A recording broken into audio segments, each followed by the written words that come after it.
다 같이 자리에서 일어나셔서 반주에 맞춰 묵도하심으로 대림절 첫 번째 주일 예배를 하나님 앞에 올려드리겠습니다.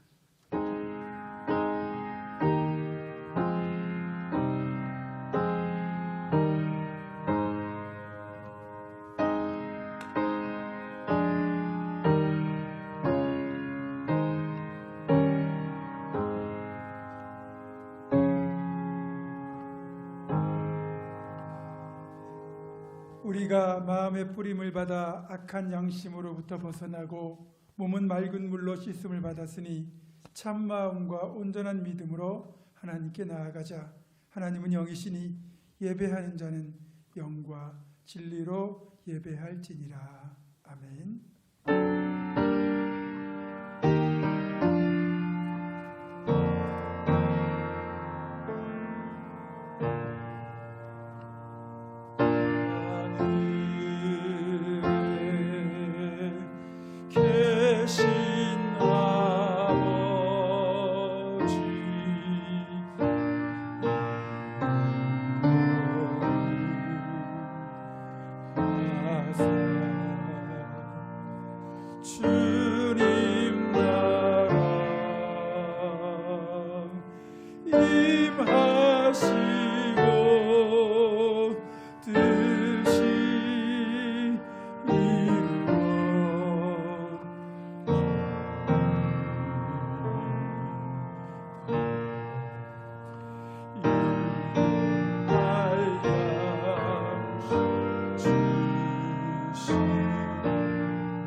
할렐루야. 찬송과 경배를 받으시기에 합당하신 아버지 하나님, 죄인들을 구원하시려고 이 땅에 오신 예수님을 사모하며 대림절 첫 번째 주일 예배를 올려드립니다. 성령님께서 친히 이곳에 임하셔서 예배하는 우리의 몸과 마음을 거룩하게 구별하여 주시고 저희가 드리는 찬송과 기도와 예물을 받아 주시옵소서. 또한 만세전부터 예비하셨던 말씀과 은총으로 저희들의 심령을 가득 채워 주시옵소서. 예배하는 이 시간 세상과 나는 간 곳이 없게 하시고 오직 나를 구원하신 그리스도만 보이게 하옵소서. 사랑하는 주님, 오늘도 예배하는 모든 주의 자녀들에게 하늘의 복과 땅의 은혜를 충만하게 내려주시기를 간절히 원하오며 우리 주 예수 그리스도의 이름으로 기원하옵나이다. 아멘.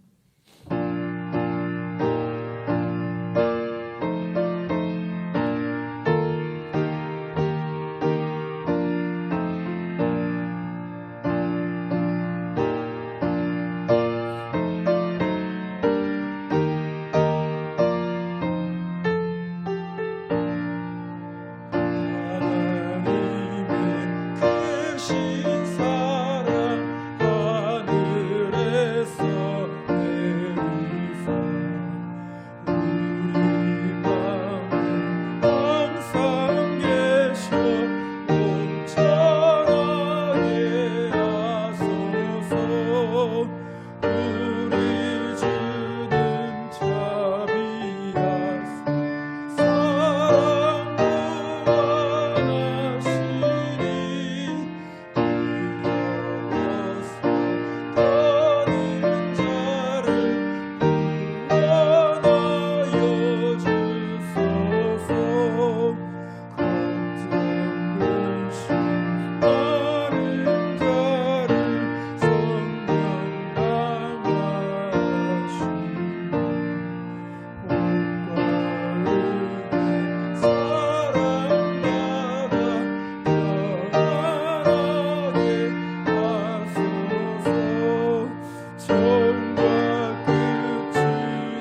하나님과 나만이 하는 은밀한 일을 정직하게 고백하며 조용히 참회의 기도를 드립니다.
자기의 죄를 숨기는 자는 형통하지 못하나 죄를 자복하고 버리는 자는 불쌍히 여김을 받으리라.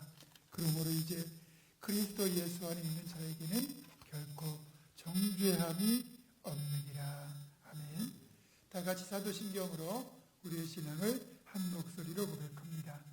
나는 전능하신 아버지 하나님 천지의 창조주를 믿습니다.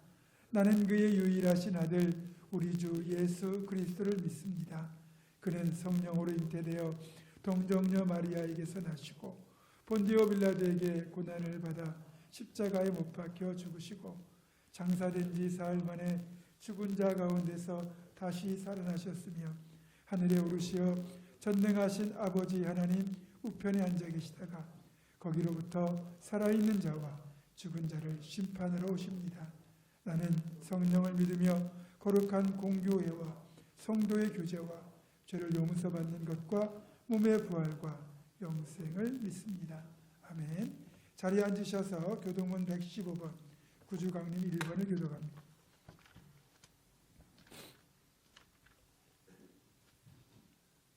성문으로 나아가라 나아가라 백성이 올 길을 닦으라.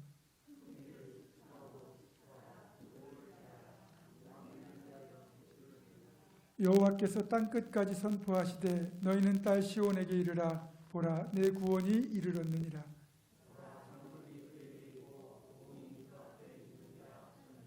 사람들이 너를 일컬어 거룩한 백성이라 여호와께서 구속하신 자라 하겠고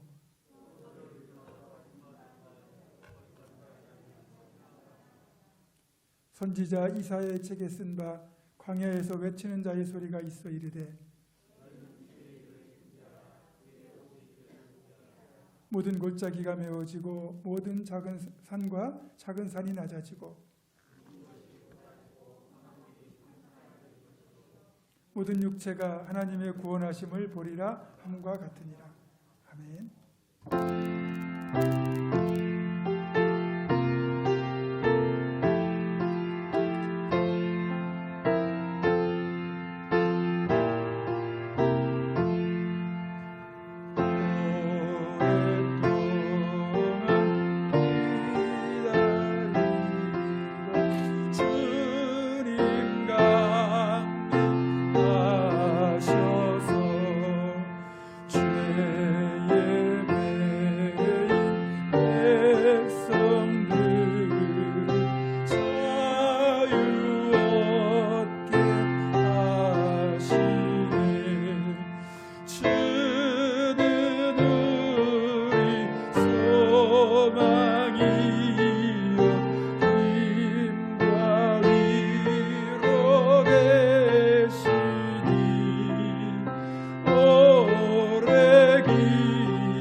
대표하여 이스키 권사님 기도하시겠습니다.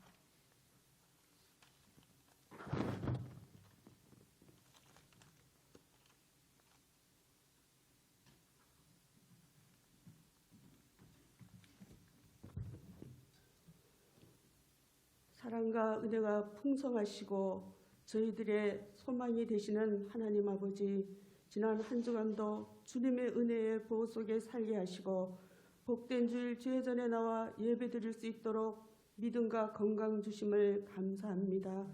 하나님 아버지, 이곳에 임재하셔서 저희들의 찬송과 기도를 들으시고 주님 홀로 영광 받아 주시옵소서.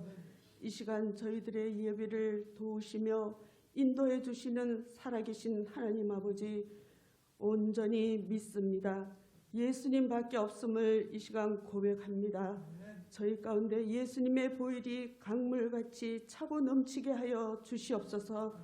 주님의 십자가 위에서 저희들을 사랑하시사 모든 죄와 모든 약함을 도말하시기 위해서 흘려주신 보혈을 믿습니다. 저희들의 마음과 눈과 입술의 말과 생각과 모든 삶을 예수님의 보혈의 피로, 골고다의 피로 이 시간 사함받게 하시고 용서하여 주시옵소서. 불쌍히 여겨 주시옵소서. 성령으로 충만케 하시사 주님의 뜻에 합당한 비전을 품고 온유와 겸손과 사랑으로 정직함으로 긍정의 힘을 심어주는 말로 희망과 용기와 격려로 사람을 세우는 삶이 되기를 원합니다. 성령님 함께 하시고 도와주시옵소서. 코로나19로 인해 힘든 가운데 저희들 살아가고 있습니다. 속히 종식되어 예배와 삶의 모든 어려움이 속히 회복되길 원하오니 주님 도와주시옵소서. 저희들을 사랑하시고 저희들을 위해 일하고 계시는 주님을 온전히 의지하며 감사하며 주님을 높이며 소망 가운데 희망을 잃지 않고 살게 하여 주시옵소서. 교회의 머리가 되시는 주님, 유치부에서 장년부까지 모든 기관마다 주님의 은혜로 세워가는 기관들이 되게 하여 주시옵고 협력하여 선을 이루며 사랑으로 하나가 되어 주님을 기쁘게 해드리는 기관들이 다 될 수 있도록 인도하여 주시옵소서. 하나님 아버지, 수능을 앞두고 있는 수험생들에게 건강을 지켜 주시옵고 이제까지 배우고 준비했던 것들 평안한 가운데 잘 정리할 수 있도록 지혜를 허락하여 주시옵소서. 실수 없이 잘 치를 수 있도록 당일날 주님 함께하여 주시옵소서. 이 시간에도 군 복무 중에 있는 청년들과 나라의 부름을 받고 군 복무를 앞두고 있는 청년들에게 불꽃 같은 눈동자로 지켜주시옵고 항상 보호하여 주시옵소서. 이 시간 말씀을 전하시는 우리 목사님 영육간에 강건하게 하시고 성령으로 충만케 하시사 권세와 능력의 말씀이 되게 하여 주시옵소서. 이 시간 저희들은 주신 말씀을 마음에 담고 깊은 깨닫는 시간이 되게 하시고 하나님의 은혜가 넘치는 시간 되게 하여 주시옵소서. 구원의 주가 되시는 예수 그리스도 이름으로 기도드리옵나이다. 아멘.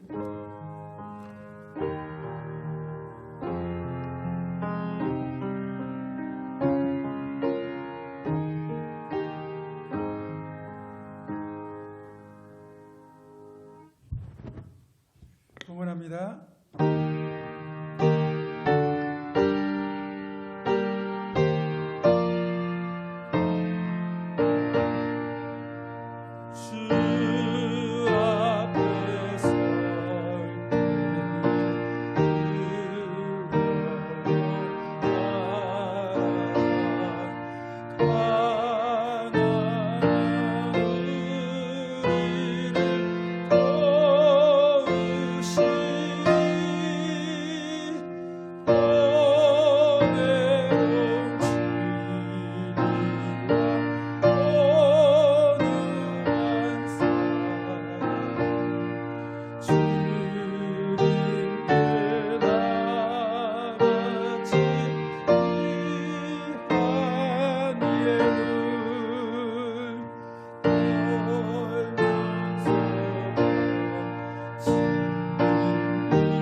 고마우신 하나님, 죽을 수밖에 없는 저희들 살리시겠다고 하나뿐인 독생하신 아들 예수를 이 땅에 보내시기로 약속하시고 우리는 그 약속을 믿고 기다리는 대림절 첫 주일을 맞이하였습니다. 하나님, 주님 오심을 간절히 기다렸던 구약의 성도들처럼 또 다시 오실 주님을 기다리는 신약의 성도들처럼 그렇게 주님을 간절히 사모하는 마음으로 이 시간 예배하는 주의 백성들이 주님 앞에 빈손으로 나오지 않고 하나님을 향한 감사와 간구를 이 물질에 담아 주님 앞에 올려드리오니 하나님 이 예물을 받아주시고 감사는 더 큰 감사로 이어지게 하시고 간구하는 것마다 가장 선하고 복된 응답으로 이어질 수 있도록 역사하여 주시옵소서. 몸이 약한 이들에게는 건강의 축복을, 물질 때문에 힘들어하는 이들에게는 넉넉함의 축복을, 관계 때문에 신음하는 이들에게는 형통함의 축복을, 무엇보다 주님 안에서 가정과 자녀가 평안하고 또 성도들의 사업과 직장이 이 어려움 속에서도 잘 극복하고 형통케 되는 축복으로 함께하여 주옵소서. 수능을 치는 자녀들 위해 함께하여 주시고 군복무 중인 자녀들 위해 함께하여 주시고 유학 중인 자녀들, 출타 중인 성도들, 온라인으로 예배하는 모든 심령들 위에도 동일한 은혜와 축복으로 함께하여 주시고 교회와 예배를 위하여 보이는 곳에서부터 보이지 않는 곳까지 애쓰고 수고하며 섬기는 모든 손길들 위에도 동일한 은혜와 축복으로 함께하여 주옵소서. 모든 영광 주님께 올려드리오며 우리 주 예수 그리스도의 이름으로 감사기도 드립니다. 아멘.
오늘 예배를 통해서 우리들에게 주시는 하나님의 말씀은 신약 베드로후서 3장 8절로부터 10절의 말씀입니다.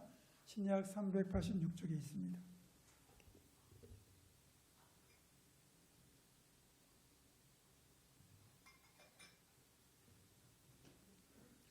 베드로후서 3장 8절로부터 10절의 말씀을 제가 봉독합니다. 사랑하는 자들아, 죽게는 하루가 천년 같고 천년이 하루 같다는 이 한 가지를 잊지 말라. 주의 약속은 어떤 이들이 더디다고 생각하는 것 같이 더딘 것이 아니라 오직 주께서는 너희를 대하여 오래 참으사 아무도 멸망하지 아니하고 다 회개하기에 이르기를 원하시느니라. 그러나 주의 날이 도둑같이 오리니 그날에는 하늘이 큰 소리로 떠나가고 물질이 뜨거운 불에 풀어지고 땅과 그 중에 있는 모든 일이 드러나리로다. 아멘. 네, 오늘은 주님 오심을 기다리며 보내는 대림절 첫 번째 주일입니다. 기다린다는 뜻의 대, 또 온다는 뜻의 님이 합쳐져서 예수님이 오심을 기다리는 절기, 이게 바로 대림절입니다. 다른 말로는 대강절이라고도 하고 강림절이라고도 하죠. 교회의 공식적인 용어는 대림절입니다. 그래서 오늘부터 이제 성탄절 직전 주일까지 총 4주간의 기간을 대림절 기간으로 지키게 되는데, 제가 이제 칼럼에도 언급한 것처럼 대림절에는 그렇게 총 4개의 촛불을 밝히게 됩니다.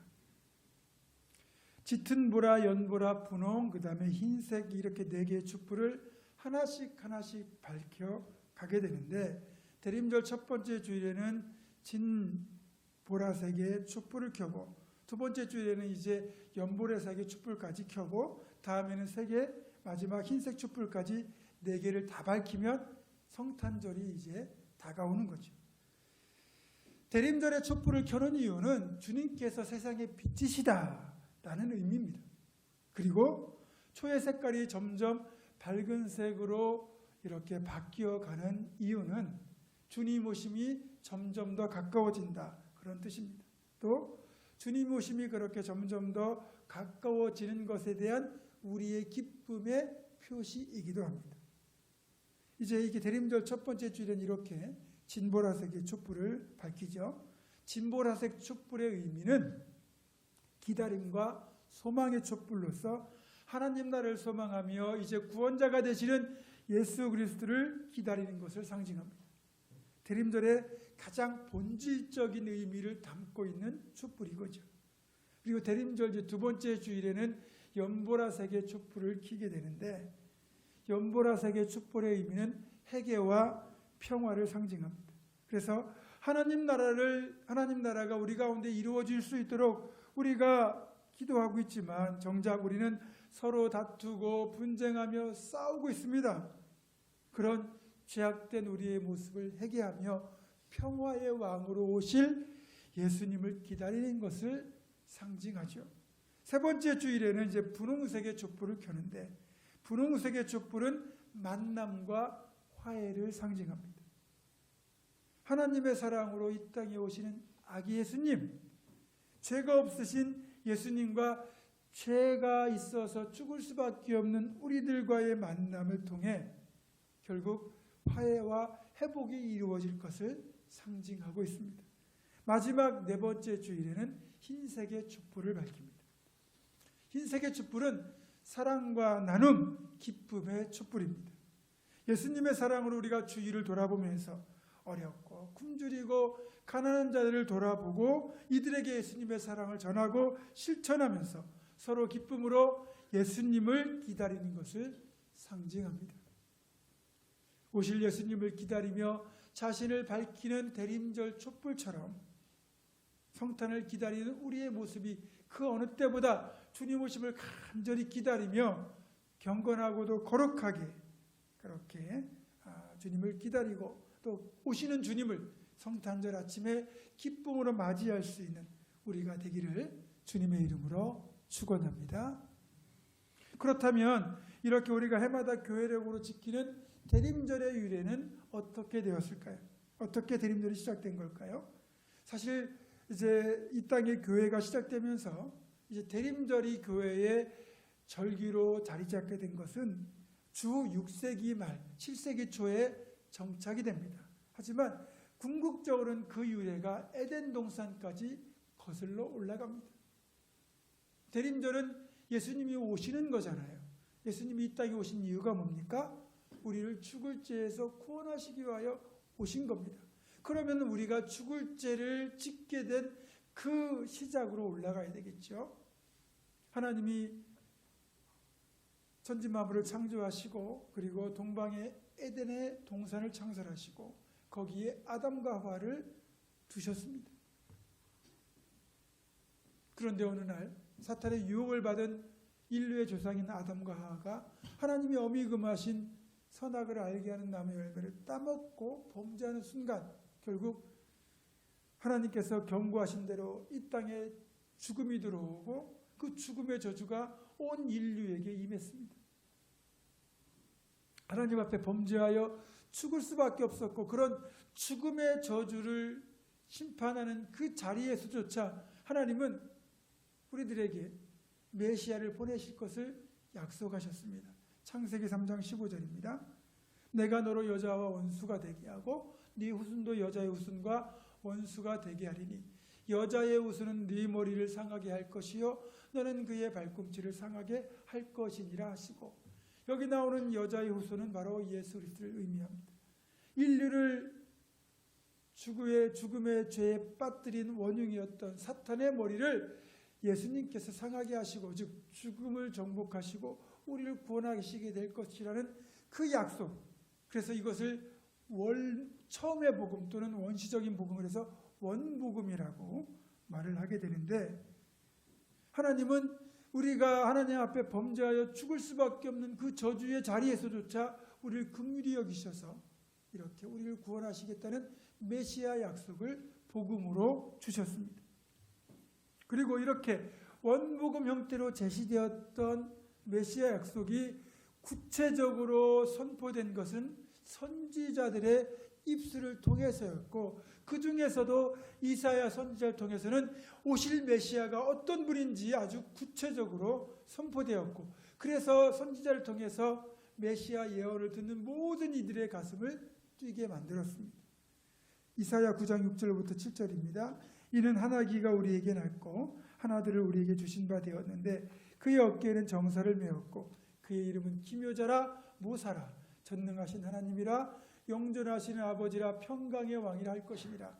그 정사와 평강의 더함이 무궁하며 또 다윗의 왕좌와 그의 나라에 군림하여 그 나라를 굳게 세우고 지금 이후로 영원히 정의와 공의로 그것을 보존하실 것이라. 만군의 여호와의 열심히 이를 이루시리라. 아멘. 그러니까 이렇게 이사야 선지자를 통하여 약속하신 그 메시아 궁극적으로 거슬러 올라가면 에덴에서 약속된 메시아가 오시기만 한다면 이스라엘 백성들이 가장 꿈꾸던 시대 다윗의 시대를 회복하시고 그리고 그 나라를 굳게 세우고 영원히 정의와 공의로 다스리실 것이고 그 정사와 평강의 무궁이 더함이 무궁한 그런 천국 같은 나라를 열어갈 것이라는 예언이 이렇게 이사야를 통하여 선포된 이후로부터 모든 이스라엘 백성들 그리고 여호와를 사모하는 모든 주의 백성들에게는 이 메시아의 오심이 가장 고대하고 바라는 소망 중에 소망이 되었습니다. 그러나 아무리 시간이 흘러가고 세월이 흘러가도 그 약속하신 메시아는 오지 않았습니다. 그 사이에 수많은 믿음의 사람들이 이렇게 오실 메시아를 기다리다가 끝내는 메시아의 오심을 보지 못하고 죽어야만 했습니다. 그냥 소망을 품었다가 소망이 이루어지는 걸 보지 못하고 이 땅에서의 삶을 마감해야만 했다는 거죠. 물론 이들의 기다림이 이루어지지 않았다고 해서 이들의 기다림이 헛되다고 할 수는 없습니다. 왜냐하면 비록 이 땅에서는 오시는 예수님을 보지는 못했지만 그들은 이 땅의 삶을 마감하고 천국에 가서 이 땅에 오실 예수님을 천국에서 보았기 때문이죠. 누가복음 2장을 보면 이렇게 메시아를 간절하게 기다렸던 믿음의 사람들 중에서 시므온과 안나라는 두 분의 이야기가 간략하게 기록되어 있습니다. 이들 역시 메시아를 간절히 기다리던 믿음의 사람들이었습니다. 그런데 노년이 되어 이제 이 땅에 삶이 얼마 남지 않은 그때까지도 메시아가 오지 않았기 때문에 이들도 역시 동일하게 메시아를 보지 못하고 죽을 줄 알았습니다.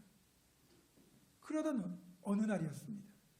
시므온이 예루살렘 성전에 머물러 있을 때 한 젊은 부부가 아기를 품에 안고 성전에 들어오는 것이었습니다. 그 순간 성령께서 시므온의 심령에 지금 젊은 부부의 품에 안긴 그 아기가 바로 약속하신 그렇게 기다리던 메시아라는 사실을 알려주셨죠.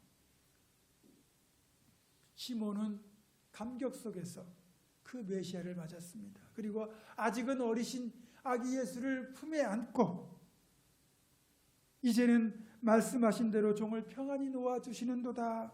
내 눈이 주의 구원을 보았사오니 이는 만민 앞에 예비하신 것이요 이방을 비추는 빛이요 주의 백성 이스라엘의 영광이니이다 하면서 하나님을 찬송하지. 오랜 그의 기다림이 드디어 성취가 되는 순간이었습니다.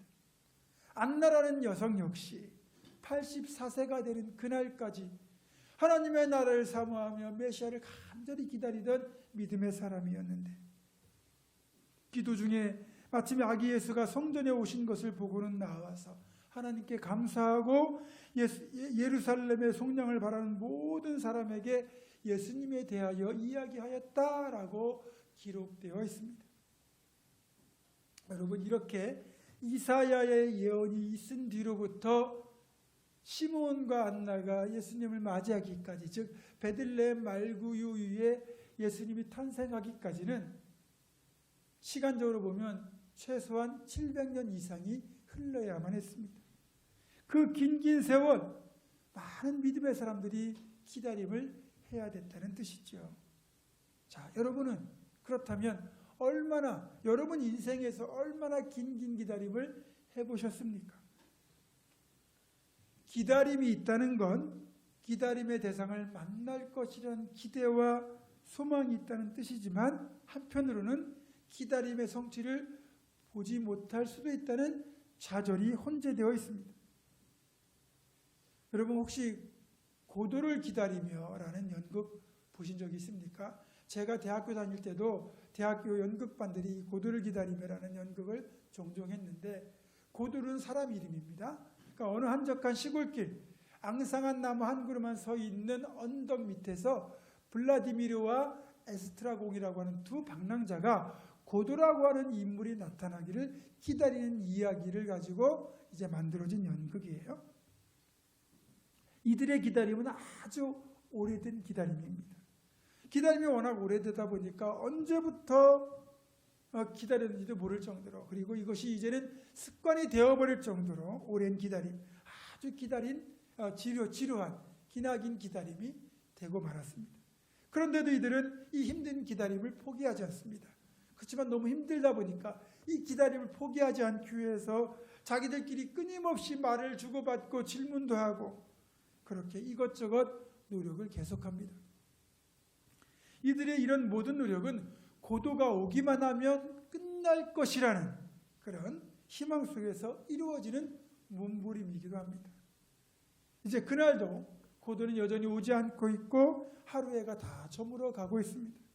그 무렵 그들의 기다림이 한계에 이르렀을 때 그들 앞에 나타난 것은 그들이 기다리던 고도가 아니라 고도의 전가를 알리는 한 소년이었습니다.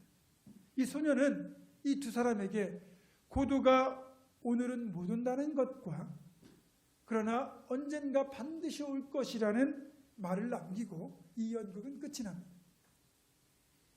비록 고도는 오지 않았지만 고도가 올 것이라는 말을 들었기에 이들은 그 말을 믿고 힘들더라도 내일 또 이 힘든 기다림을 계속하게 될 겁니다. 이 연극을 통해서 이 본래 작가가 전달하고자 하는 의미는 우리가 알고 있는 것과는 다를 수도 있겠지만 저는 마치 이들의 기다림이 메시아를 기다리던 성도들의 모습과 참 많이 닮아 있다라는 생각을 하게 됩니다. 기다림이 길어져도 기다림을 포기할 수 없다는 이 측면에서 보면 더더욱 그렇습니다. 문제는 기다림의 시간이 길어지면 길어질수록 혹시 내 기다림이 잘못된 것은 아닐까? 헛된 것으로 끝나지는 않을까? 그래서 지금이라도 포기할까라는 생각이 생겨난다는 거죠. 당연히 기다림이 길어질수록 평안보다는 불안과 좌절이 더 커집니다. 그렇다면 이렇게 기다림이 길어져서 기다림을 지속하지 못하도록 하는 불안과 염려가 있음에도 불구하고, 그럼에도 불구하고 우리의 기다림을 계속하게 만드는 원동력은 어디에 있을까요? 그 힘은 무엇일까요? 그것은 내가 기다리는 그 기다림의 대상을 향한 사랑, 그리고 그가 반드시 올 것이라는 믿음입니다. 때로는 그렇게 우리가 포기하고 싶어지는 그 순간에도 그 기다림의 대상을 향한 사랑과 믿음이 그 기다림을 포기하지 않고 지속하게 해주는 원동력이 되는 거죠. 그러면 이렇게 믿음과 사랑을 품고 끝까지 누군가를 기다리는 그 사람에게 주어지는 최고의 보상은 무엇일까요? 당신 대단하다, 정말 인내심이 대단하다 하면서 먹을 것을 갖다 주고 칭찬해 주고 격려해 주는 것 귀한 일이겠죠. 그러나 그 어떤 것도 이 사람에게 온전한 보상이 될 수는 없습니다. 가장 완벽한 보상은 기다림의 대상이 그 사람에게 나타나는 거죠. 이런 측면에서 본다면 우리가 조금 전에 살펴보았던 이 시므온과 안나의 경우는 최고의 보상을 받은 것 아니겠습니까? 시므온과 안나 이전까지 수많은 믿음의 사람들이 그렇게 죽는 날까지 메시아를 기다리고 기다렸건만 끝내는 보지 못하고 삶을 마감해야 됐잖아요. 그러나 시므온과 안나는 그래도 삶의 마지막 언저리에서 그렇게 이 땅에 오신 메시아를 직접 눈으로 보고 목격하였으니 얼마나 그 만남이 감격스러웠고, 그리고 하나님께 주신 그 보상이 얼마나 좋았겠습니까? 최고의 보상이죠. 이들의 이 기다림이 워낙 간절했던 만큼 메시아를 만난 감격도 컸을 겁니다. 그러니까 시므온 같은 경우는 이제는 종을 평안히 놓아주시는도다라고 말하지 않았습니까? 물론 시므온과 안나 이후에 태어난 모든 신약의 성도들은 이미 오신 메시아를 보았고 알았으니까 엄청난 복을 받은 것이다 라고 말할 수 있죠. 자, 그렇다면 그렇게 이사야를 통해서 또는 다른 선지자를 통해서 아니면 하나님께서 참 그 에덴 동산에서 선포하셨던 그 메시아가 이미 우리에게 오셨으니 우리는 더 이상 기다림이 필요 없는 것일까요? 그렇지 않습니까? 우리에게는 구약의 성도들 그 이상의 기다림이 존재한다는 거죠. 구약의 성도들만큼이나 간절한 기다림이 우리에게는 또 있습니다. 그게 바로 다시 오실, 즉 재림하실 예수님을 기다리는 또 다른 기다림입니다. 이 다시 오실 주님을 기다리는, 이 재림의 주님을 기다리는 이 기다림은 주님의 부활 승천 이후 성도들에게 주어진 기다림입니다. 예수님이 이 땅에 오셔서 우리를 위하여 십자가에 죽으시고 그리고 사흘 만에 부활하신 뒤에 40일 뒤 승천하시기까지 제자들과 성도들의 믿음으로 굳게 하신 뒤에 이제 제자들과 성도들이 보는 앞에서 감람산에서 하늘로 올리워지시잖아요. 그 자리에서 주님은 우리에게 또 하나의 기다림이라는 과제를 던져주고 가셨습니다. 사도행전 1장 11절입니다. 흰옷 입은 두 사람이 그들 곁에 서서 이르되 갈릴리 사람들아 어찌하여 서서 하늘을 쳐다보느냐. 너희 가운데서 하늘로 올려주신 이 예수는 하늘로 가심을 본 그대로 오시리라 하였느니라. 다시 오실 주님을 기다리라는 또 하나의 기다림들에게 과제를 주어진 거죠. 히브리서 기자도 그 주님이 잠시 후면 오실 것이다라고 분명히 말씀합니다. 히브리서 10장 37절입니다. 잠시 잠깐 후면 오실 리가 오시리니 지체하지 아니하시리라. 요한사도도 동일하게 증언했죠. 요한계시록 22장 20절입니다. 이것들을 증언하신 이가 이르시되 내가 진실로 속히 오리라 하시거늘 아멘. 주 예수여 오시옵소서. 이렇게 주님이 다시 오시겠다는 약속, 그것도 속히 오시겠다는 재림의 약속이 주어졌기에 초대교회 성도들은 주님의 재림이 임박한 약속이라고 여기면서 매일매일 오실 주님을 기다리며 살았습니다. 그런 성도들의 기대가 담긴 성도들의 그 당시 인사말이 바로 마라나타입니다. 마라나타. 그러니까 이 마라나타는 주여 오시옵소서 또는 주님 곧 오신다, 이런 뜻인데, 주님이 곧 오신다고, 주님 오시옵소서라고 인사말을 주고받을 정도로 초대교회 성도들, 그들의 기다림이 간절했다는 것이고, 그만큼 그들은 주님의 오실 것을, 주님의 오심이 임박했다는 것을 그들은 믿고 기다렸다는 뜻입니다. 그렇게 주님이 곧 오실 것이라고 믿고 그렇게 주님을 기다렸던 이 성도들의 기다림이 무려 2000년이 지나는 지금까지 성취되지가 않았습니다. 구약의 기다림이 700년이라면 신약의 기다림은 2000년이 지금 지났습니다. 어쨌든 이렇게 이제는 대림절을 맞이하는 우리에게 구약의 성도들과는 다른 다시 오실 주님, 그 주님을 기다리는 또 하나의 대림절이 시작된 것입니다. 이 기다림 역시 우리에게 동일하게 믿음과 인내를 요구합니다. 앞에서 말씀드렸지만 기다림에 대한 사랑과 믿음 없이는 결코 오래 기다릴 수가 없습니다.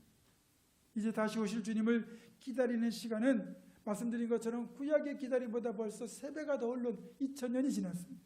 참으로 길고 긴 기다림이 지속되고 있습니다. 여러분, 그 기다림이 얼마나 힘들겠습니까? 여러분, 그런 말 들어보셨죠? 우리가 어떤 민족입니까? 그러면 그 다음에 뭐가 나오죠?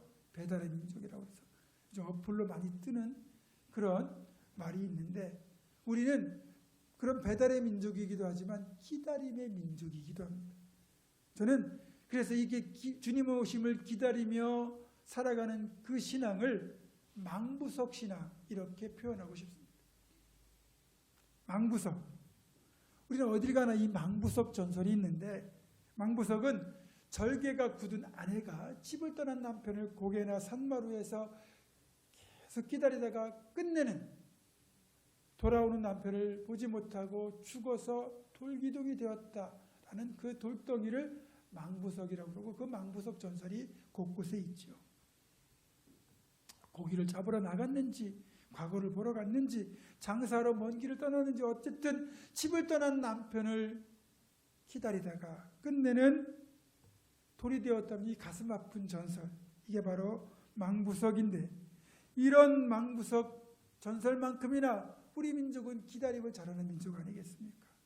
그래서 우리는 다시 오실 주님을 기다리면서 내 믿음의 자리를 지키는 그런 망부석 신앙을 가져야 됩니다. 그리고 이 대림절기는 그렇게 주님 오심, 다시 오실 주님을 망부석 같은 모습으로 기다리겠다는 결단을 하는 또 하나의 절기가 되어야 되는 거죠. 그리고 우리가 분명히 알아야 될 것은, 주님이 분명히 속히 오시겠다고 주님의 입으로 말씀하셨건만, 그럼에도 불구하고 아직까지 주님이 오시지 않는 이유를 알아야 된다는 겁니다. 일단 우리가 볼 때 주님의 재림이 늦어지고 우리의 기다림이 길어지는 이유를 오늘 본문 8절에서는 이렇게 알려줍니다. 사랑하는 자들아, 주께는 하루가 1000년 같고 1000년이 하루 같다는 이 한 가지를 잊지 말라. 하나님은 시간을 창조하신 분이기 때문에 우리가 살고 있는 이 시간에 매이지 않는 분이에요. 시간 안을 드나드시고 시간 밖에 계시는, 시간을 자유롭게 넘나드시는, 시간을 주무르시는 존재죠. 그러니까 그 주님께는 우리가 생각하는 시간과는 다른 시간입니다. 그리고 이걸 우리식으로 표현하면 우리의 1000년이 주님께는 하루도 같고, 또 우리 하루는 주님께 1000년 같을 수 있는, 하나님은 얼마든지 그 시간을 자유롭게 조절하실 수 있는 분이라는 거죠. 그러니까 주님이 재림을 3일만 늦춰도 3000년 뒤에 오신다는 거예요. 그런데 이것은 본래 시편 90편 4절, 주의 목전에는 1000년이 지나간 어제 같으며 밤의 한순간 같을 뿐입니다, 이 말씀을 가지고 베드로 사도가 이렇게 표현한 거죠. 그런데 저는 이 베드로 사도가 이런 표현을 쓴 이유가 뭐냐면, 베드로 사도가 교인들에게 편지를 쓰던 이 당시만 해도 주님의 재림이 더디다고 생각하면서 이제 기다림이 지쳐가는 성도들이 많았다는 거예요. 생각해 보세요. 온갖 박해와 환란이 믿음을 지키는 성도들에게 있었거든요. 그러니까 너무너무 살기 힘들죠. 주님만 오시면 해결되는데, 오시겠다는 주님은 아무리 기다려도 오지 않는 거죠. 그러다 보니까 믿음이 약한 성도들 같은 경우는 믿음이 흔들리고 신앙 자체가 송두리째 위기에 빠진 경우도 많았고, 그리고 오신다고 하신 주님이 오시지 않으니까 우리의 믿음이 잘못되었다고 우리를 교묘하게 유혹하는 거짓 교사들의 미혹이 그 당시 많았거든요. 그래서 성도들을 믿음을 굳게 하려고 베드로 사도가 주님께는 하루가 천년 같고 천년이 하루 같다는 이 말씀을 언급한 겁니다. 그리고 여기에는 더 큰 의미가 있는 거죠. 9절입니다. 주의 약속은 어떤 이들이 더디다고 생각하는 것 같이 더딘 것이 아니라 오직 주께서는 너희를 대하여 오래 참으사 아무도 멸망하지 아니하고 다 회개하게 이르기를 원하시느니라. 여기에 사실은 주님이 재림을 늦추시는, 오실 주님이 아직까지 오지 않는 이유가 들어있는 겁니다. 이게 가장 중요한 거예요. 왜냐하면 주님의 재림이 바로 임했다면 회개하고 구원받을 영혼이 회개할 기회를 잃어버리거든요.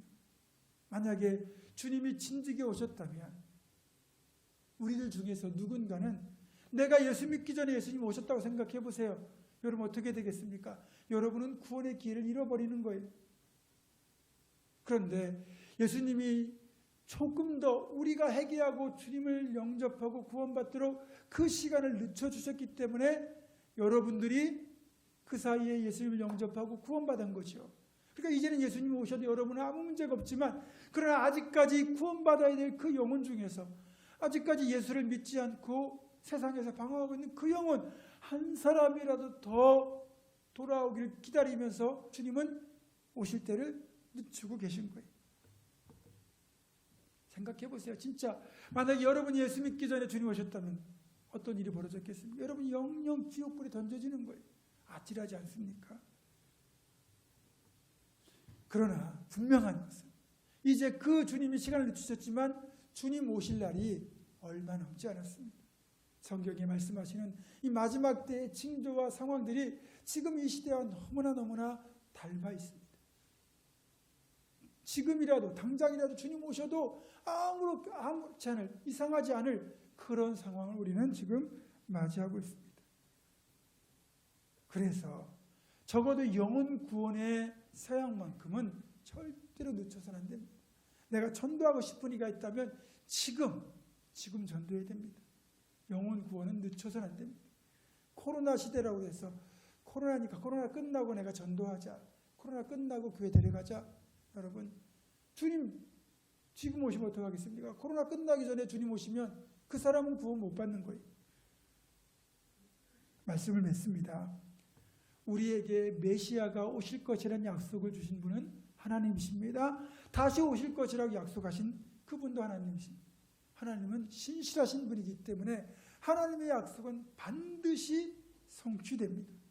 그래서 그 약속대로 2000년 전에 메시아가 이 땅에 오셔서 우리를 구원하여 주셨고, 그 하나님이 다시 예수님이 오실 것이라고 말씀하셨기에 우리가 흔들리지 않고 믿음을 지키면 언젠가는 우리의 이 기다림도 성취가 될 것입니다. 두 번째 약속, 다시 오시겠다는 주님을 기다리는 우리의 기다림 역시 우리가 믿음으로 기다리면 결코 실패하지 않을 것입니다. 그 약속대로 주님은 언젠가 이 땅에 다시 재림주로 오실 것이고, 그러면 우리의 기다림은 헛되지 않게 될 겁니다. 주님 다시 오시는 날 시므온이 아기 예수를 안고 이제는 종을 평안히 놓아주시는도다 그러면서 안식에 들어갔던 것처럼 우리는 이 땅에 다시 오시는 예수님을 기쁨으로 맞이하며 주님과 함께 저 영원한 천국잔치에 들어가게 될 겁니다. 2000년 전 이 땅에 겸손한 아기의 모습으로 오신 주님의 성육신의 의미를 깊이 되새기며 또다시 오실 주님을 기다리는 시므온과 같은 종말론적 신앙으로, 또 망부석처럼 흔들림 없이 다시 오실 주님에 대한 소망으로 가득 채워가는 2020년도 대림절을 만들어가는 우리 모두가 되기를 주님의 이름으로 축원합니다. 기도하겠습니다. 약속을 주시고 그 약속을 반드시 성취하시는 신실하신 아버지 하나님, 초림의 주님을 기다리던 구약의 성도들처럼 다시 오실 재림의 주님을 끝까지 믿음으로 기다리는 망부석 같은 신앙으로 대림절을 지키는 우리가 될 수 있도록 인도하여 주옵소서. 주 예수 그리스도의 이름으로 기도드립니다. 아멘. 오늘 이 말씀을 생각하면서 주님 다시 오실 때까지 파송에 찬양하겠습니다.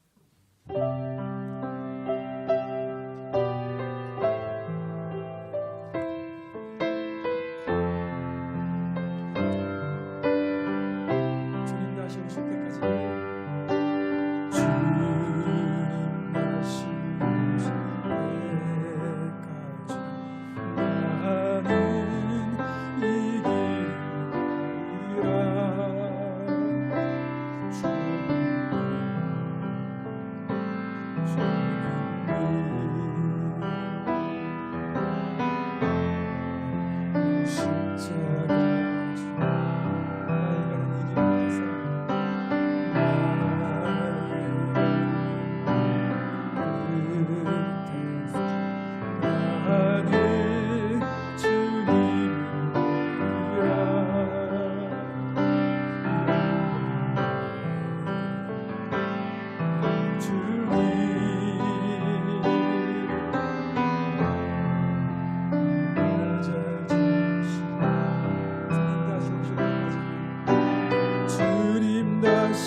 다시 오실 때까지 흔들림 없는 망부석 신앙으로 이 믿음을 지키는 저와 여러분 되기를 주님의 이름으로 축원합니다. 기도하겠습니다. 어떤 어려움이 있어도 아무리 기다림이 길어지더라도 끝까지 그 자리를 지키는 망부석 같은 신앙으로 기다림의 자리를 반드시 지켜내며 대림절을 보낼 것을 결단하는 사랑하는 봉은주와 함께 모든 성도들과 이들의 가정과 생업과 앞날과 우리 교회 위에 이제는 우리 주 예수 그리스도의 은혜와 하나님의 사랑과 성령의 교통하심이 지금부터 영원토록 함께 하시옵기를 간절히 축원하옵나이다. 아멘.